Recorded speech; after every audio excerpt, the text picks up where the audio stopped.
एक घातक वायरस का इलाज खोजते खोजते एक वैज्ञानिक से ऐसी जानलेवा बारिश बन गई जिसमें भीगते ही लोग असहनीय दर्द में चीखते हुए दम तोड़ने लगे।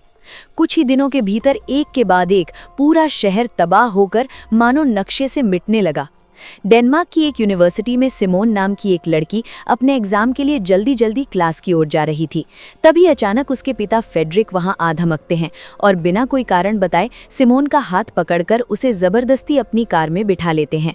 गाड़ी में पहले से ही सिमोन का छोटा भाई रैस्मस और उनकी मां मौजूद होते हैं। फेडरिक बेहद घबराया हुआ दिखाई देता है और बिना कुछ समझाए तेज रफ्तार में कार दौड़ाने लगता है।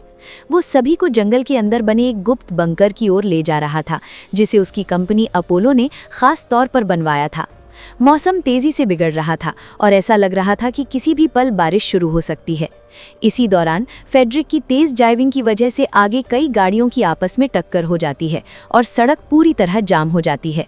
वहां मौजूद लोग गुस्से में फेडरिक से बहस करने लगते हैं, लेकिन उसे किसी की कोई परवाह नहीं होती। वो तुरंत अपनी फैमिली को गाड़ी से उतारता है और उन्हें लेकर जंगल की ओर भागने लगता है। जंगल के भीतर पहुंचते ही आसमान से बारिश की पहली बूंदें गिरने लगती हैं। फेडरिक फौरन अपने फिंगरप्रिंट से बंकर का लॉक खोलता है और सबको लेकर अंदर चला जाता है। अंदर पहुंचकर सिमोन और रैस्मस दोनों हैरान रह जाते हैं कि उनके पिता उन्हें अचानक इस अजीब जगह पर क्यों लाए हैं। बंकर के अंदर हर जरूरी चीज मौजूद थी, कई सालों तक चलने वाला खाना, पानी और एक अलग एयर फिल्ट्रेशन सिस्टम भी। सिमोन अपने पिता से सवाल करने ही वाली होती है कि तभी फेडरिक एक प्रोटेक्टिव सूट पहन लेता है और बाहर जाने की तैयारी करने लगता है। वो बस इतना कहता है कि जब तक वो वापस ना आए तब तक कोई भी बंकर से बाहर कदम नहीं रखेगा। सिमोन उसे रोकने की कोशिश करती है और पूरी सच्चाई जानना चाहती है। तब फेडरिक बताता है कि बाहर गिर रही बारिश में एक बेहद खतरनाक वायरस फैल चुका है। जो भी उसके संपर्क में आता है वो कुछ ही सेकंडों में दर्द से तड़पते हुए मर जाता है। फेडरिक खुद को ही एकमात्र इंसान बताता है जो इस बीमारी का इलाज खोज सकता है, इसलिए उसे तुरंत अपनी कंपनी के हेडक्वार्टर जाना जरूरी था। जाने से पहले वो सिमोन से कहता है कि रैस्मस का खास ख्याल रखना, क्योंकि आने वाले समय में वही सब कुछ बदलने वाला है। सिमोन को उसकी ये बात समझ नहीं आती, लेकिन फेडरिक बंकर छोड़कर चला जाता है। कुछ देर बाद सिमोन अपने फ़ोन में इंटरनेट ऑन करती है और जैसे ही खबरें देखती है उसके होश उड़ जाते हैं। हर तरफ मौत, तबाही और दहशत का मंजर था। लोग सड़कों पर गिर रहे थे, दर्द से चीख रहे थे और बारिश में भीगते ही दम तोड़ रहे थे। डर के मारे सिमोन अपने भाई से बातें करने लगती है। तभी उनकी माँ उन्हें समझाती हैं कि वे फिलहाल सुरक्षित हैं, लेकिन चाहे कुछ भी हो जाए बाहर नहीं जाना है। वे अभी आपस में बात ही कर रहे होते हैं कि अचानक बंकर के दरवाजे पर कोई जोर जोर से दस्तक देने लगता है। रैस्मस को लगता है कि शायद उनके पिता वापस आ गए हैं। माँ उसे रोकने की कोशिश करती है, लेकिन वो उनकी बात नहीं मानता और बंकर का दरवाज़ा खोल देता है। दरवाज़ा खुलते ही बारिश में भीगा हुआ एक आदमी अंदर गिर पड़ता है। उसकी त्वचा जल रही होती है और वो तड़पते हुए रैस्मस को बाहर घसीटने की कोशिश करने लगता है। तभी रैस्मस की माँ तुरंत उसे अंदर खींच लेती है और खुद उस आदमी को धक्का देकर बाहर बारिश में धकेल देती है। जैसे ही वो बारिश में भीगती है, वो भी संक्रमित होकर दर्द से तड़पने लगती है। मरते समय भी उसकी सबसे बड़ी चिंता सिमोन और रैस्मस ही होते हैं। वो दोनों से कहती है कि एक दूसरे का ध्यान रखना। इसके बाद सिमोन रोते हुए बंकर का दरवाज़ा बंद कर देती है और अपने पिता फेडरिक को कॉल करने की कोशिश करने लगती है, लेकिन उसका फ़ोन किसी तरह फेडरिक के फ़ोन से कनेक्ट नहीं हो पाता। इससे उसका डर और भी बढ़ जाता है। उसी वक्त उसे फेडरिक की कई बातें याद आती हैं, जब उसने कहा था कि सिमोन को रैस्मस के सामने सब कुछ सामान्य दिखाना होगा। इस बात को याद करके सिमोन खुद को संभालती है और बंकर के सभी सिस्टम्स को चेक करना शुरू कर देती है। उसे पता चलता है कि उनके शहर में अपोलो कंपनी द्वारा बनाए गए कई और बंकर भी थे। वो उन बंकर से संपर्क करने की कोशिश करती है, लेकिन किसी से कोई जवाब नहीं मिलता। इसी दौरान बंकर में रखे सामान को देखते हुए उसे एक रेडियो मिल जाता है। रेडियो के जरिए उसका संपर्क एक ऐसे आदमी से हो जाता है जो अपने घर के बेसमेंट में छिप कर रह रहा था। वो आदमी बताता है कि बाहर हालात बेहद ख़राब हैं और कई लोगों को पास के अस्पतालों में शिफ्ट किया जा रहा है ताकि कुछ जानें बचाई जा सके। सिमोन उस आदमी को फेडरिक का नंबर देकर उसे कॉल करने के लिए कहती है, लेकिन तमाम कोशिशों के बावजूद फेडरिक से संपर्क नहीं हो पाता। सिमोन को लगने लगता है कि शायद उसका पिता भी मर चुका है, क्योंकि बाहर जिंदा रहना लगभग नामुमकिन था।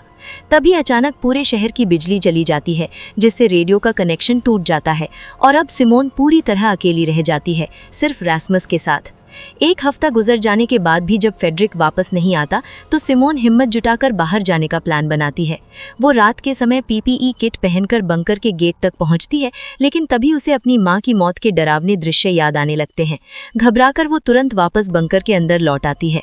रास्मस भी उसे बाहर जाने से मना करता है, क्योंकि वो समझ चुका था कि बाहर का खतरा कितना बड़ा है। इस तरह धीरे धीरे एक पूरा महीना गुजर जाता है। इस दौरान सिमोन को कई बार रास्मस को संभालने में दिक्कत होती है, लेकिन वो पूरी कोशिश करती है कि एक अच्छी बहन बनकर अपने भाई की देखभाल करे। साथ ही वो बंकर में मौजूद हर सिस्टम और संसाधन के बारे में भी सीखती जाती है। इसी बीच उसे याद आता है कि कुछ समय पहले रास्मस एक अजीब तरह के वायरस से बीमार पड़ा था, जिसके बारे में किसी को कोई जानकारी नहीं थी। उस वक्त फेडरिक ने खुद एक एंटीडोट तैयार किया था और रास्मस को दिया था। बाद में फेडरिक की कंपनी को भी इस वायरस के बारे में पता चला और उन्होंने उससे पूरी रिपोर्ट जमा करने को कहा था। सिमोन को शक होने लगता है कि कहीं ये वायरस खुद फेडरिक ने ही तो नहीं बनाया था। अब तक करीब 6 साल बीत चुके थे, लेकिन फेडरिक के बारे में सिमोन को कोई खबर नहीं मिली थी। रास्मस अब बड़ा हो चुका था। वो बाहर निकलकर खाने पीने की चीजें ढूंढना चाहता था, क्योंकि बंकर में रखा खाना अब लगभग खत्म हो चुका था। सिमोन पहले तो उसे मना कर देती है, लेकिन फिर सोचती है कि खुद बाहर जाकर हालात का अंदाजा लगाना जरूरी है। तब सिमोन ने पीपीई किट पहनी और बंकर से बाहर निकलने का मन बना लिया। बाहर कदम रखते ही उसे अपनी मां की मौत से जुड़े डरावने दृश्य नजर आने लगे, मगर इस बार उसने खुद को काबू में रखा और आगे बढ़ती रही। बाहर आकर उसने देखा पास ही एक हिरण खड़ा था, जिसे देखकर सिमोन थोड़ी देर के लिए रुकती है और फिर आगे बढ़ जाती है। सड़कों पर जगह जगह खराब हालत में पड़ी गाड़ियां दिख रही थीं और चारों तरफ घना जंगल फैल चुका था। सिमोन इन सब चीज़ों पर ध्यान दिए बिना अपने मकसद की ओर बढ़ती चली जाती है। आखिरकार वो उस अस्पताल तक पहुंचती है जहां पहले लोगों को सुरक्षित रखा गया था। जब वो भीतर जाकर देखती है तो वहां का मंजर पूरी तरह तबाही में बदल चुका था। हर तरफ टूट फूट फैली हुई थी और जमीन पर जगह जगह लोगों की लाशें पड़ी थीं। अचानक उसके सामने एक भेड़िया आ जाता है। डर के मारे अपनी जान बचाने के लिए सिमोन पास के एक कमरे में भागकर छिप जाती है। कुछ समय बाद जब बाहर सब शांत हो जाता है, तब वो धीरे धीरे बाहर निकलती है और बिना देर किए वापस अपने बंकर की ओर लौट आती है। वहां पहुंचकर सिमोन तुरंत रास्मस को सब कुछ बताती है कि बाहर की हालत पहले से कहीं ज्यादा खराब हो चुकी है। अब अगर उन्हें जिंदा रहना है तो इस बंकर को छोड़कर शहर के भीतर मौजूद किसी दूसरे बंकर तक जाना होगा। ये सुनकर रास्मस अगले ही दिन सिमोन के साथ बाहर निकलकर दूसरा बंकर ढूंढने का फैसला करता है। दोनों अगले दिन निकलने की तैयारी करके सोने चले जाते हैं, लेकिन रात के दौरान अचानक कुछ गड़बड़ होने लगती है। बंकर के अंदर ऑक्सीजन का लेवल तेजी से गिरने लगता है और दोनों को इसका अंदाजा भी नहीं होता। कुछ ही देर में कम ऑक्सीजन की वजह से सिमोन बेहोश हो जाती है। किस्मत से रास्मस को समय रहते अलार्म की आवाज़ सुनाई दे जाती है। वो फौरन सिमोन को उठाता है और उसे संभालते हुए बंकर को खोलकर तेजी से बाहर की ओर भागता है। अब वे दोनों बिना पीपीई सूट पहने बाहर आ चुके थे, लेकिन हैरानी की बात ये थी कि उन्हें किसी तरह की तकलीफ महसूस नहीं हो रही थी। तभी अचानक कुछ लोग उन्हें बंदूक की नोक पर घेर लेते हैं। असल में यही लोग थे जिन्होंने पहले सिमोन को बाहर घूमते हुए देखा था, और जब वो वापस बंकर में लौटी थी तो इन्हीं लोगों ने चोरी छुपे उनकी ऑक्सीजन सप्लाई बंद कर दी थी, ताकि दोनों को बंधक बनाकर अंदर का राशन लूटा जा सके। वे लोग सिमोन और रास्मस को गन पॉइंट पर एक कमरे में बंद कर देते हैं और खुद बंकर के अंदर खाने पीने का सामान ढूंढने लगते हैं। मगर क्योंकि सिमोन और रास्मस का राशन पहले ही लगभग खत्म हो चुका था, इसलिए उन्हें वहां कुछ भी नहीं मिलता। ये देखकर उनके लीडर मार्टिन को गुस्सा आ जाता है और वो सिमोन और रास्मस को बंद हालत में छोड़कर वहां से जाने का फैसला करता है। अगर वे अंदर ही बंद रह जाते तो उनकी मौत तय थी। इसीलिए सिमोन एक कांच के टुकड़े पर लिखकर इशारा करती है कि उसे पता है कि खाने का स्टॉक कहाँ मिल सकता है। इतना बताने के बाद वो जानबूझकर उस टैबलेट को तोड़ देती है जिसमें बाकी बंकरों का नक्शा सेव था। अब मार्टिन के पास कोई दूसरा रास्ता नहीं बचता, क्योंकि अगर उसे राशन चाहिए था तो उसे सिमोन और रास्मस को बाहर निकालना ही पड़ेगा। दूसरे बंकरों की लोकेशन सिर्फ सिमोन को ही याद थी।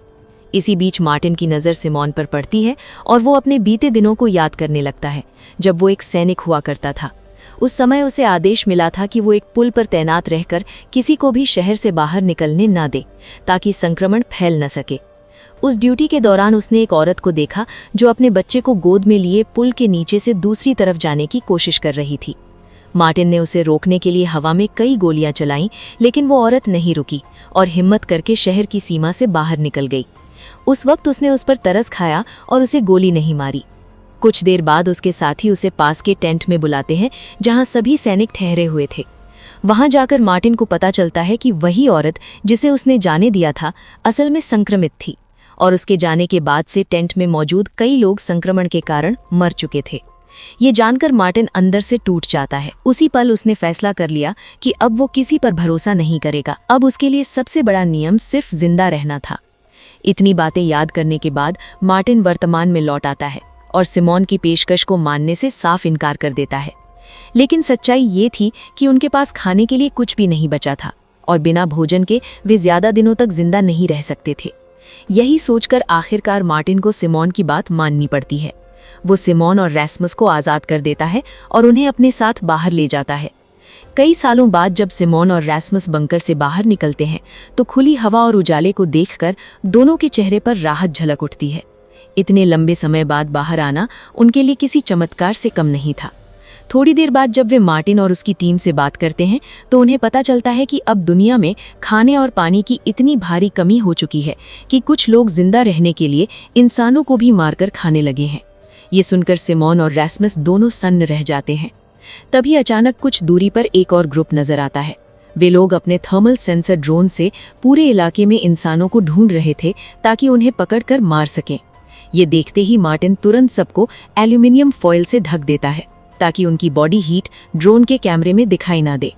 लेकिन पास ही दो और सर्वाइवर्स मौजूद होते हैं, जिनमें से एक लड़की भागती हुई सिमोन और बाकी लोगों के सामने आ जाती है। सिमोन उस लड़की की मदद करना चाहती है, लेकिन मार्टिन साफ मना कर देता है। वो कहता है कि किसी अजनबी को बचाना पूरी टीम के लिए खतरा बन सकता है। लेकिन उसी वक्त उसकी टीम में मौजूद लड़की बेटी सिमोन का साथ देती है। दोनों बिना ज्यादा सोचे समझे उस औरत की जान बचाने के लिए उसके पीछे दौड़ पड़ती हैं। भागते भागते वो औरत एक छोटी सी नदी के किनारे फिसल जाती है और नीचे गिर जाती है। पीछे पीछे आए कुछ लोग उसे मारने ही वाले होते हैं। तभी समय रहते मार्टिन वहां पहुंच जाता है और बिना देरी किए उन दोनों आदमियों को गोली मार देता है। क्योंकि हालात चाहे जैसे भी हों, मार्टिन अपनी टीम को कभी अकेला नहीं छोड़ता। लेकिन नदी के पानी में गिरने की वजह से वो औरत संक्रमित हो चुकी होती है। उसे देखकर मार्टिन को मजबूरी में उसे भी गोली मारनी पड़ती है। ये सब देखकर सिमोन अंदर से टूट जाती है। तभी उसे एहसास होता है कि ज़मीन पर चलना तो अब सुरक्षित हो चुका है, लेकिन बारिश या जमा हुए पानी के संपर्क में आना अब भी बेहद खतरनाक है। यहाँ तक कि ज़रा सा भी संपर्क उन्हें संक्रमित कर सकता है। इस घटना के बाद सिमोन सबको लेकर उस दूसरे बंकर की तरफ रवाना होती है, जिसकी लोकेशन उसे याद थी। वहाँ तक पहुँचने में उन्हें लगभग 1 दिन का वक्त लगने वाला था। रात होने से पहले सभी एक पास के खाली घर में लुकने का फैसला करते हैं। घर के अंदर उन्हें मरे हुए शिकारी लोगों के कुछ हथियार, कपड़े और थोड़ा बहुत सामान मिल जाता है। इसके अलावा वहाँ साफ पानी की कुछ बोतलें भी रखी होती हैं। ये देखकर जॉन अपनी बीमार साथी लिया को वो पानी पिलाता है। एक दूसरे की परवाह करते देख सिमोन के चेहरे पर हल्की सी मुस्कान आ जाती है। पहले तो सिमोन बस उनकी मदद से अगले बंकर तक पहुंचना चाहती थी, लेकिन अब उसे लगने लगता है कि ये लोग बुरे नहीं हैं। धीरे धीरे उसका मन सच में मार्टिन और उसकी टीम की मदद करने को तैयार होने लगता है। अगली सुबह सभी फिर से सफ़र शुरू करते हैं। रास्ते में अचानक रैस्मस का पैर पानी से भरे एक गड्ढे में चला जाता है। ये देखते ही मार्टिन तुरंत अपनी बंदूक निकाल लेता है और उसे गोली मारने ही वाला होता है। तभी सिमोन बीच में आकर उसके सामने खड़ी हो जाती है और उसे रोक लेती है। वो फौरन रैस्मस का जूता उतारती है और उसकी मोज़े चेक करती है। हैरानी की बात ये निकलती है कि मोज़े पूरी तरह सूखी होती हैं। इसका मतलब साफ था कि रैस्मस का जूता वाटरप्रूफ था और उसे किसी तरह का संक्रमण नहीं हुआ था। ये देखकर मार्टिन राहत की सांस लेता है और अपनी गन नीचे कर देता है। इसके बाद सभी मिलकर अपनी यात्रा आगे बढ़ाते हैं और आखिरकार उस दूसरे बंकर तक पहुंच जाते हैं। वहां सिमोन के फिंगरप्रिंट से बंकर का दरवाज़ा खुल जाता है। अंदर का नज़ारा देखकर सबके चेहरे खुशी से खिल उठते हैं। वहां खाने पीने का इतना स्टॉक मौजूद होता है कि वे लोग कई सालों तक आराम से जिंदा रह सकते थे। सब लोग राहत महसूस करते हैं और भरपेट खाना खाते हैं। लेकिन सिमोन के मन में कहीं ना कहीं बेचैनी बनी रहती है। उसे मार्टिन और उसकी टीम पर पूरी तरह भरोसा नहीं हो पा रहा था। उसे डर लगता था कि पता पता नहीं किस वक्त वे लोग उसे और रेस्मस को मार दे। इस बारे में जब वो सीधे मार्टिन से बात करती है तो मार्टिन उसे समझाता है कि सिमोन पिछले 6 साल से बंकर के अंदर बंद थी, इसलिए उसे बाहर की दुनिया और लोगों की असलियत का अंदाज़ा नहीं है। मार्टिन दिल से बुरा इंसान नहीं था, लेकिन मौजूदा हालात ऐसे थी कि अब किसी पर भरोसा करना आसान नहीं रह गया था। फिर भी सिमोन उसकी बातों को ज़्यादा गंभीरता से नहीं लेती और बंकर के अंदर चली जाती है। वहाँ उसे एक फ़ोन चार्ज होता हुआ दिखाई देता है, जिस पर उसकी और रेस्मिस की बचपन की तस्वीर लगी होती है। ये फ़ोन असल में सिमोन के पिता फेडरिक का था, जो पुराने बंकर से निकलकर कुछ वक्त के लिए इस नए बंकर में आया था। सिमोन तुरंत रेस्मिस के साथ उस फ़ोन को चेक करती है। उसे फेडरिक की एक वीडियो मिलती है जिसमें वो बताता है कि वो स्वीडन के एक हेडक्वार्टर में इस संक्रमण का इलाज या एंटीडोट्स तैयार करने जा रहा है। ये वीडियो देखकर सिमोन के मन में तुरंत ख्याल आता है कि शायद उसके पिता अब भी जिंदा है, इसलिए वो रेस्मिस के साथ स्वीडन स्थित उस हेडक्वार्टर तक जाने का फैसला कर लेती है। सिमोन ये बात मार्टिन को भी बताती है और उसे उम्मीद होती है कि मार्टिन उनकी मदद करेगा, लेकिन मार्टिन साफ इनकार कर देता है। उसका कहना होता है कि बंकर के अंदर वे लोग पूरी तरह सुरक्षित हैं, जबकि स्वीडन के हेडक्वार्टर तक पहुंचने के लिए उन्हें शहर के खतरनाक इलाकों से होकर गुजरना पड़ेगा, जहां न जाने कितने शिकारी छिपे होंगे। मार्टिन को ये सफर बेहद जोखिम भरा लगता है। वो ये भी सोचता है कि फेडरिक की वीडियो 6 साल पुरानी है और संभव है कि अब तक उसकी मौत हो चुकी हो। अगर वो इलाज बनाने में कामयाब हो गया होता तो मार्टिन को इसके बारे में ज़रूर पता चल जाता, मगर सिमोन उसकी बातों को नज़रअंदाज कर देती है और कुछ दिनों का राशन लेकर रेस्मिस के साथ बंकर छोड़ देती है। बीट भी जॉन और लिया के साथ उनके पीछे जाने का फैसला करती है, क्योंकि वो सच में सिमोन का साथ देना चाहती थी। लिया भी ये समझ चुकी थी कि सिमोन की वजह से ही वो इस बंकर तक पहुंचकर सुरक्षित रह पाई थी। वैसे भी पहले मार्टिन और पैट्रिक खुद जॉन, लिया और बीट को मारने ही वाले थे। असल में उस वक्त वे तीनों मार्टिन और पैट्रिक को नहीं जानते थे और एक ही ग्रुप में फंस गए थे। मार्टिन और पैट्रिक ने उन्हें लूटने के इरादे से पकड़ा था। बीट ने अपनी जान बचाने के लिए उन्हें अपने एक छिपे हुए ठिकाने के बारे में बता दिया था, जहाँ उन्होंने काफ़ी दिनों का खाना जमा करके रखा हुआ था। मार्टिन उन 5 को उस जगह पर ले जाता है। वहां वे सभी मिलकर खाना खाते हैं और उन्हें एहसास होता है कि साथ रहकर उन्हें अच्छा लग रहा है। रात के समय बीट मार्टिन से गुजारिश करती है कि वो उन्हें सुरक्षा मुहैया कराए। मार्टिन उसकी बात मान लेता है और तभी से वे सभी एक साथ रहने लगते हैं। वर्तमान समय में सिमोन और रेस्मिस को ये नहीं पता होता कि जॉन, लिया और बीट उनके पीछे आ रहे हैं। वे शहर के पास पहुंच जाते हैं। रास्ते में उन्हें एक बस दिखाई देती है जो आगे का रास्ता रोककर खड़ी होती है। दोनों काफी थक चुके होते हैं, इसलिए थोड़ी देर के लिए बस के अंदर आराम करने बैठ जाते हैं, लेकिन कुछ देर बाद उन्हें बाहर कुछ लोगों की परछाइयां नजर आती हैं। दोनों डर के मारे सन्न रह जाते हैं। तभी पता चलता है कि वे लोग बीट, जॉन और लिया ही हैं। सिमोन उन्हें देखकर खुश होती है और उन्हें वापस बंकर में सुरक्षित रहने के लिए कहती है, लेकिन तीनों फैसला कर लेते हैं कि वे सिमोन के साथ ही रहेंगे। वे पास के किसी सुरक्षित स्थान पर पहुंचते हैं और खाना खाने लगते हैं, मगर तभी वहां बहुत सारे हंटर्स आ धमकते हैं, जिससे उन्हें तुरंत वहां से भागना पड़ता है। भागते भागते सिमोन सबसे अलग हो जाती है और सड़क किनारे लगी एक जाली के पास पहुंचती है, जिस पर कई लापता लोगों के पोस्टर चिपके हुए होते हैं। ये देखकर सिमोन का दिल भारी हो जाता है। जाली के दूसरी ओर उसे एक छोटा सा बच्चा अकेला खड़ा नजर आता है। आसमान में बादल घिरने लगते हैं और बारिश किसी भी वक्त शुरू होने वाली होती है। अब आगे उनके साथ क्या होगा और क्या वे बारिश शुरू होने से पहले किसी सुरक्षित जगह तक पहुंच पाएंगे या नहीं, जानने के लिए लाइक और सब्सक्राइब जरूर करें। मिलते हैं अगले वीडियो में।